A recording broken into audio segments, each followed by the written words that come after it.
আমি এখন রয়েছি কক্সবাজারের শৈবাল যে ঝাউবনটা রয়েছে, এখানে একটা আছে শুক্রবার, এখানে সব ক্ষুদ্র নিগোষ্ঠী বানিয়েছে দেশের রাখায় তাদের একটা উন্নয়ন হচ্ছে এখানে। তাদের আগামীকাল থেকে এবং বর্ষা মাস নাকি কি একটা সিজন শুরু হবে, তো তারা সেই সুবাদে আজকে সবাই বাসা থেকে রান্না বান্না করে এনে এখানে সব খাচ্ছে এবং তাদের আগামীকাল থেকে যে আগামী পরবর্তী 3 মাস পর্যন্ত তারা কোনো ধরনের শুভ কাজ করতে পারবে না, সেটা হোক বিবাহ শাদী বা কোনো নতুন ঘর তৈরি বা নতুন কিছু তৈরি করার। তো এখানে প্রত্যেকটা জায়গায় হচ্ছে সব হচ্ছে পাহাড়ি আদিবাসী জন রয়েছে, রাখাইন এবং আপনার মারমার গোষ্ঠীর সব জনবন্ধু। আমি আমার এক পরিচিত দাদার মাধ্যমে আসছি মংদা, তো মংদা আজকে আমাকে এখানে ঘুরতে নিয়ে আসছে। তো এখানে সব হচ্ছে তাদের একটা মিলন মেলা বসেছে, সবাই পরিবার বন্ধু বান্ধব নিয়ে আসছে, যার যার মতো আনন্দ উৎসব করছে, সবাই বাড়ি থেকে রান্না বান্না করে নিয়ে আসছে। এখানে একটা পিকনিকের মতো আয়োজন করেছে, যার যার মতো করে বসে মানে একটা আনন্দ উৎসব আর কি, পূর্ণমূল্যের মতো একটা উৎসব উদযাপন করতেছে।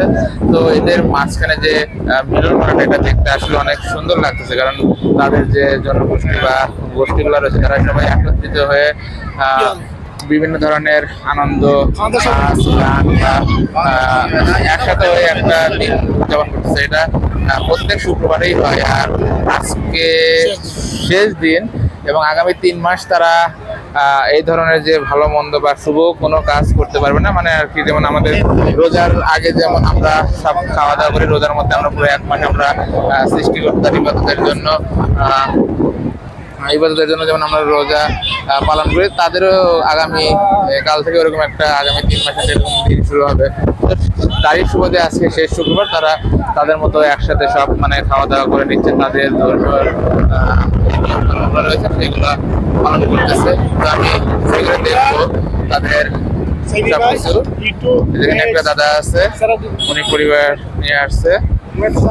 কক্সবাজারে মাঝে মধ্যে বৃষ্টি হচ্ছে, সমুদ্র পাড়ে সব গোসল করতেছে, সমুদ্র পাড়ে সবাই যার যার মতো ঘোরাফেরা করতেছে। এই যে আমি এখানে একটা আম দিয়েছি, একটা আম খাচ্ছি।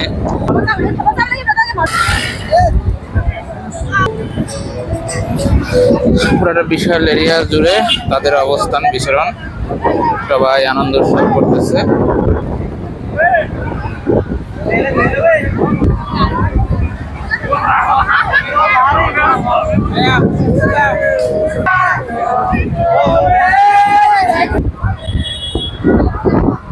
সব রাখাইন আর মারমা সম্প্রদায়ের লোকজন এখানে।